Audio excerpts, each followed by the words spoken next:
समाचार में वाक़े भलीकार चवंदासीं। सभ खां पहिरीं वाक़े अपडेट कयूं। नएं दौरे भरिसां कच्चे वारे इलाइक़े में हलंदड़ पुराणी तकरार तां अणॼातल हथियारबंदनि फायरिंग करे खीर विकिरो कंदड़ नौजवान सलीम खोड़ो खे गोलियूं हणी क़त्ल करे छॾियो आहे। ॿुधाए पियो वञे त वाक़ियो भुट्टा खुड़ा तकरार तां पेश आयो आहे।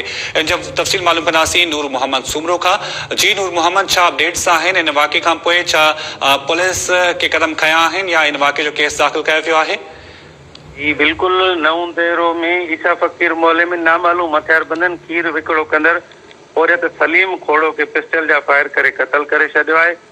मक़तूल जो लाश हिन वक़्तु नऊं देरो अस्पताल में पियल आहे, पोस्टमार्टम हलंदड़ आहे। पुलिस ॿुधाए थी त नऊं देरो भरिसां कच्चे जे इलाइक़े में भुट्टा खोड़ा तकरार तां वाक़ियो पेश आयो आहे।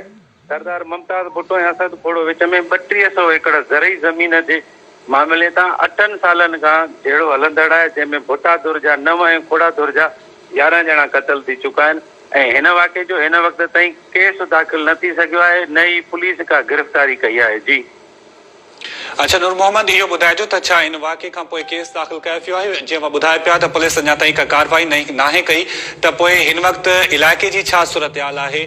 छा इलाइक़े में हिन वक़्तु चिकताण वारी सूरत हाल आहे? कच्चे जे इलाइक़े में भुट्टा खोड़ा तकरार ते वक़्फ़े वक़्फ़े सां हिक ॿिए ते हमला थींदा रहंदा आहिनि, शिकताण हूंदी आहे, धुरियूं मोर्चा बंदि थियल हूंदियूं आहिनि।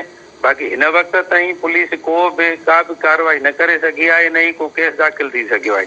बड़ी मेहरबानी नूर मोहम्मद सुमरो तफ़सील ॾियण जे लाइ। नाज़रीन, मूंखे ॿुधायूं पिया त नएं दौरे भरिसां कच्चे वारे इलाइक़े में हलंदड़ पुराणे तकरार तां अणॼातल हथियारबंदनि फायरिंग करे खीर विकिरो कंदड़ नौजवान सलीम खोड़ो खे गोलियूं हणी क़त्ल करे छॾियो ऐं ॿुधाए पियो वञे त वाक़ियो भुट्टा ऐं खुड़ा तकरार तां पेश आयो आहे, जेको 8 सालनि खां जारी आहे। तक़रीबन 20 माण्हू इन में क़त्ल बि थी चुका आहिनि, पर पुलिस अञा ताईं इन वाक़े जो केस दाख़िल नाहे कयो ऐं न ई का गिरफ़्तारी अमल में आई आहे।